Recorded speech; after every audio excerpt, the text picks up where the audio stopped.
Kisah mualaf kali ini datang dari seorang pria yang berasal dari Amerika Serikat. Daniel terlahir dari keluarga menengah, kehidupannya pun berjalan seperti pada umumnya, namun tentang pendidikan agama beliau sangat kurang, dan membuatnya mempunyai niat dan tekad untuk mencari sebuah kebenaran. Apa yang harus dia lakukan? Harus kemanakah dia melangkah? Dengan rasa pikiran dan logikanya beliau akhirnya mulai menemukan jalan. Kita simak kisah cerita selengkapnya. Assalamualaikum pemirsa yang dirahmati Allah. Kembali lagi ke channel Hidayah Surga, channel yang membahas tentang perkembangan Islam di dunia. Sebelum melanjutkan video ini, silakan tombol subscribe dan tekan tanda loncengnya supaya tidak ketinggalan kisah cerita selanjutnya. Semoga Allah selalu melimpahkan rahmat dan hidayahnya kepada kita semua. Barokallah, amin. Assalamualaikum warahmatullahi wabarakatuh. What's going on, guys? It is Daniel. Today I'm going to be explaining the question everybody's asked me. Daniel, why did you become a Muslim? You know, I tell people that when they ask me, why did you become a Muslim? It's a decision that I made that was based on logic. It was based on reason, but it was also based on things that I can't describe. I don't have words for.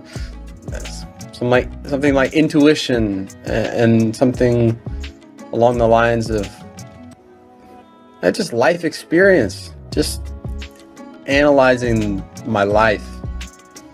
And that also involved a lot of reflection and a lot of prayer. And so I guess I'll just take it from the beginning. So my name's Daniel. I was born in Missouri in America. And I was born in a middle-class family, and I was raised well. You know, my parents loved me. They still love me. And as far as religion goes, I didn't really have much guidance, really any guidance at all, as far as religion goes. Now I see this as kind of a blessing and a curse, because it did give me this clean slate to work from, where I was able to go out and really find my own truth without anything else being forced onto me. However, it was also a curse because I had to search, and I had to learn a lot of lessons the hard way to find the truth, and involved a lot of hardship and a lot of being lost. I'll say my earliest memory of God must have been around the age of 5 or 6. And I remember praying with my sister, older sister, and we'd pray together before we go to sleep. And I remember she would kind of lead the prayer.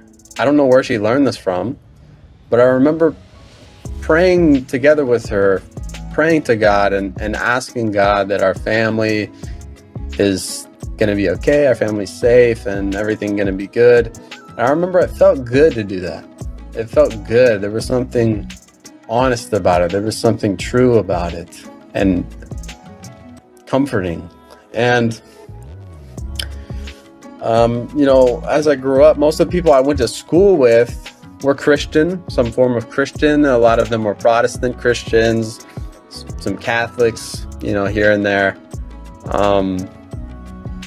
And I myself had a few experiences visiting churches, you know, after being invited, but the vibe never felt right to me, even as a kid. It seemed, honestly, it seemed silly, and it seemed inauthentic. I felt like, you guys don't all really believe this, do you? Really? It seems silly to me, honestly. And as far as Islam goes, I will say, no exposure to Islam as a kid. Really none. I grew up, like I said, in Missouri, in the middle of America. All my peers were white, basically. In the whole grade in my school, there was like one Asian, a few black kids here and there. Very large lack of diversity. You know, I did probably hear, you know, here and there, I probably heard about Muslims or Islam, but it was mostly in the context of the war or terrorism, and to me all that stuff seemed unimportant. And so I'd mostly just ignored these kinds of conversations. Getting a little bit older, at the age of 8 years old or so, my parents got divorced. And I didn't really know how to feel about that when I was a kid. It's quite tragic what happened there, but for me it was just kind of like, okay, it is what it is. I didn't really get sad about it as far as I can remember. At the age of 12 or 13, I remember I would watch a lot of atheist videos on YouTube, like stuff like Richard Dawkins, that kind of stuff. And it made sense to me. I'd say at the time, it gave me, I guess, a way to respond to the environment around me of Christians and people that believe in God. Now getting a bit older, past adolescence, once I got to be about 17 years old, this is when my spiritual journey really began. And of course, cliche, when I think about it, it had to start about the time I first started smoking marijuana. I had experiences with smoking this plant, and I'm not saying that's good. Of course not.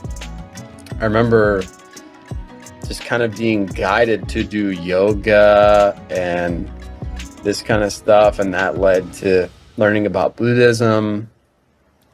I'm reading a bunch of books from Alan Watts, Thich Nhat Hanh. I'm doing Kundalini yoga in my room. I'm just trying to learn everything I can about this, and this is sort of like me opening up into the world of this spiritual world and thinking, oh, okay, there's more than what I can see going on here. And I sort of admitted to myself that there's something out there. I didn't know what it was, but I was beginning to wonder and beginning to want to know. I started following like a strict vegan diet. I started militantly fasting for 20 plus hours a day. I would use drugs like LSD and mushrooms every so often, and oftentimes I'd come out of those experiences completely traumatized and confused, only to come to the conclusion that the way I solved that issue is to take more drugs. I ended up growing dreadlocks. I would only eat fruit. And I even joined a rewilding nature cult in Costa Rica. So as you can tell, this is a very crazy stage of my life. At some point in this crazy Eastern idea searching phase, I found myself in Thailand. And I'd say it was here in Thailand that I sort of hit a rock bottom with these Eastern ideas. And it started to seem like everything I did didn't work. And because of that, I started to think that it didn't matter what I did, and nothing at all mattered. And as you can imagine, this put me in sort of a dark place. Not sort of dark, a very dark place. I would say things really started turning around when I started fixing my diet, actually. I started drinking milk and eating meat again. And I remember I put on like 20 kilograms in around a month. It was crazy. I started going to the gym again. And then I joined a Muay Thai gym. I started fighting or training to fight. And then I became obsessed with training, and I would train multiple times a day. And then around a year later, it seemed like suddenly I was fighting on national television against champions. And I think around this time, you could say I started to man up, and I started maturing and taking things seriously and taking responsibility for things. And at some point around this time, I was exposed to Orthodox Christianity. Compared to the Christianity that I saw when I was growing up, this Orthodox Christianity I'd never heard of, and so that piqued my curiosity. And then when I looked into it, it seemed sober and practical compared to the Christianity that I saw growing up. And it seemed to be actually rooted in something rather than like so wishy-washy and like people playing guitars and drums on the stage. It's like, where does all that come from? You know what I mean? You know, long story short, I became Orthodox Christian and all this, but looking back, I realized that I very clearly rushed into this and I didn't ask enough questions. And I think that was due to me not really being in a balanced state to begin with. And I had all this new testosterone in my body, and I was so fed up with these Eastern ideas that didn't make any sense and came to no conclusion. I was yearning, I was hungry for some law and some pattern in my life. And so I welcomed Christianity without much questioning or protest as far as like the creed and the theology goes. Regardless, I was going to church, every Sunday, and I was even started studying at the seminary to potentially become a priest myself. And once I started getting deeper into the studies, I started really asking myself, like, do I actually believe this? Do I really actually believe this? Because if I do, I'm going to go for it. I'm going to become a priest, go all the way. And if I don't, then I need to reassess my life, right? And the more I thought about this, do I really believe this or not? The answer was no. That was because it didn't seem like it was. The whole thing was centered around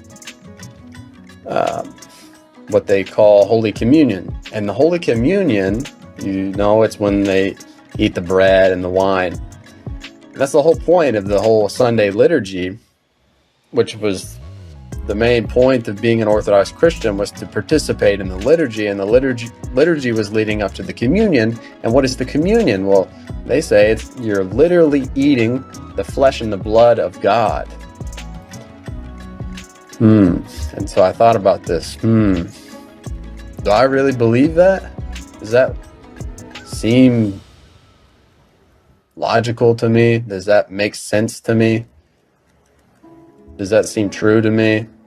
And the answer was no, as you can tell. So